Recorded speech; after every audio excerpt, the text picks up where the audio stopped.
मंडळी, परवा मुंबईतील 23 वर्षीय सॉफ्टवेअर इंजिनियर इस्तर अनुया अत्याचार व हत्या प्रकरणी मुंबई उच्च न्यायालयाने फाशीची शिक्षा सुनावलेला दोषी चंद्रभान सानपला सर्वोच्च न्यायालयानं निर्दोष मुक्त केलं. चंद्रभानला 2015 साली विशेष महिला न्यायालयानं फाशीची शिक्षा सुनावली होती.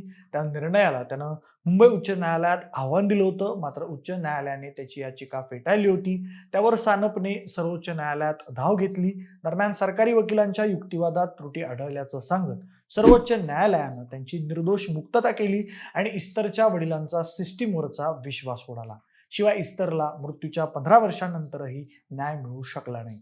दरम्यान आरोपी चंद्रभानला शिक्षा का झाली नाही आणि हे सगळं प्रकरण नेमकं आहे तरी काय, त्याचीच ही सगळी गोष्ट. नमस्कार, मी प्रथमेश आणि तुम्ही पाहताय विशेष भारी. म्हणजे आंध्र प्रदेशातील मछलीपट्टणमच्या इस्तर अनुयाला मुंबईतल्या एका नामांकित कंपनीत जॉब लागला होता आणि त्या जॉबसाठीच ती मुंबईत स्थायिक झाली होती.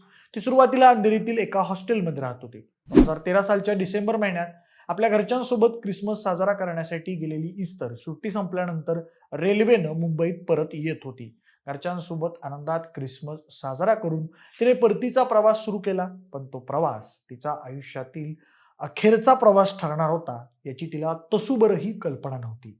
5 जानेवारी 2014 रोजी पहाटे 4:55 इस्तर मुंबईतील LTT स्टेशनवर उतरली. मात्र ती गोरेगावला पोहोचलीच नाही. पहाटेच्या सुमारास उतरलेल्या इस्तरचा काहीच पत्ता लागत नव्हता. शिवाय मुलीच्या मोबाईलवर संपर्क होत नसल्यानं चिंताग्रस्त असलेल्या इस्तरचे वडील जोनाथन प्रसाद यांनी रेल्वे पोलिसांकडे ती बेपत्ता असल्याची तक्रार दाखल केली होती. तिच्या चुलत भावाला जेव्हा अनुया हरवल्याची घटना कळली तेव्हा तो तातडीनं दुबईहून निघाला आणि मुंबईत आला. त्याने ती बेपत्ता झाल्याची कंप्लेंट देखील नोंदवली.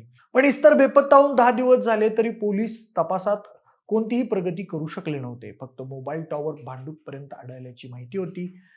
तब्बल 12 दिवसांनी तिचा मृतदेह कांजूरमार्ग ते भांडूप दरम्यान ईस्टर्न एक्सप्रेसवे लगतच्या झुडपांमध्ये अर्धवट जळालेल्या अवस्थेत सापडला होता. तिच्या हातातील अंगठीवरून ती इस्तर असल्याची नातेवाईकांनी ओळख पटली. पण घरून आनंदात निघालेल्या इस्तर सोबत नेमकं काय घडलं होतं? इस्तर बेपत्ता झाल्याची तक्रार दाखल झाल्यानंतर पोलिसांनी रेल्वे स्थानकावरील 36 CCTV कॅमेऱ्यांचे CCTV फुटेज तपासले. हैदराबादहून आल्याच्या दिवशी तिच्यासोबत कुर्ला टर्मिनसवर एक अनोळखी व्यक्ती दिसत होती. त्या व्यक्तीने इस्तरच्या सामानाची ट्रॉली हातात घेतली होती. CCTV कॅमेऱ्यामध्ये इस्तर ही फोनवर बोलत असल्याचं व एक पांढरा शर्ट व जीन्स पॅन्ट मधील व्यक्तीच्या हाती तिची बॅग असून तो पुढे जात असल्याचं दिसत होतं. तो क्लू मिळाल्यावर मग पोलिसांनी एक जात सर्व रिक्षा आणि टॅक्सी चालकांची तपासणी सुरू केली. CCTV मध्ये दिसणाऱ्या व्यक्तीचं रेखाचित्र बनवून त्याचाही तपास सुरू केला. अशातच खबऱ्याने दिलेल्या माहितीवरून CCTVत इस्तर सोबत असलेल्या व्यक्तीपर्यंत पोहोचण्यात पोलिसांना यश आलं आणि तो व्यक्ती होता टॅक्सी ड्रायव्हर चंद्रभान सानप. मंडळी, जेव्हा इस्तर 5 जानेवारी 2014 रोजी हैदराबादहून लोकमान्य टिळक टर्मिनसवर पोहोचली तेव्हा तिला भेटणारा पहिला व्यक्ती होता चंद्रभान सानप. तिला रेल्वे स्टेशनवर एकटं पाहून आरोपी सानपने तिला अंधेरी इथं सोडण्याची तयारी दर्शवली आणि तिला जाळ्यात अडकवलं.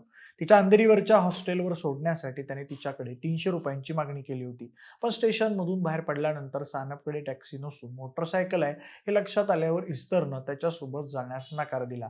मात्र आपला मोबाईल नंबरही घेऊन ठेवा असं म्हणत सानपने इस्तरला प्रवास करण्यास राजी केलं आणि स्टेशनवरून ते दोघं सानपच्या बाईकवरून निघाले.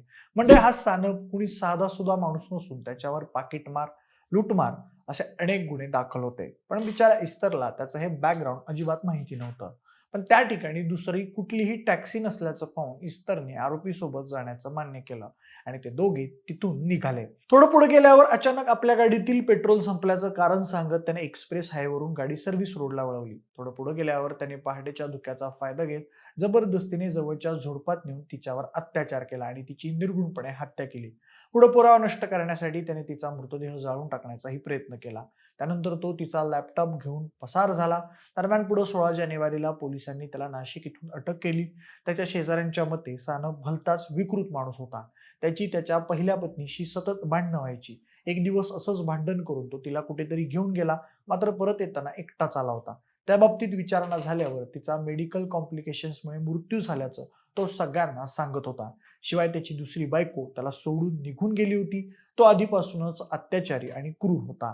अटक झाल्यानंतर त्याच्या विरुद्ध काही पुरावे गोळा करण्यात आले आणि त्या पुराव्यांमुळे 2015 मध्ये विशेष महिला न्यायालयानं सानपला मृत्यूदंडाची शिक्षा सुनावली. पण सानप आपण निर्दोष असल्याचं सगळ्यांना सांगत होता. मग त्याने मुंबई उच्च न्यायालयात धाव घेतली आणि त्याच्या मृत्यूदंडाच्या शिक्षेला आव्हान दिलं गेलं. पण उच्च न्यायालयाने त्याचं अपील फेटाळलं. मग सानप सर्वोच्च न्यायालयाची पायरी चढला. पुन्हा 542 पानांचं आरोपपत्र आणि 42 साक्षीदार तपासले गेले. त्यात सरकारी वकिलांच्या कथेत न्यायालयाला काही त्रुटी आढळल्या आणि त्या त्रुटींमुळेच तसंच पुरेशा पुरावा अभावी परवा त्याची सुप्रीम कोर्टानं निर्दोष मुक्तता केली. पण आता इस्तरच्या आईवडिलांना प्रश्न पडलाय की जर चंद्रभान सानप आरोपी नसेल, मग इस्तर सोबत इतकं भयानक कृत्य कुणी केलं? पोलिसांना तेव्हा तपासात दुसरा कोणी संशयास्पद आरोपी सापडलाच नाही का? चंद्रभान सानप निर्दोष असेल तर कोणीतरी दुसरा आरोपी असेलच ना.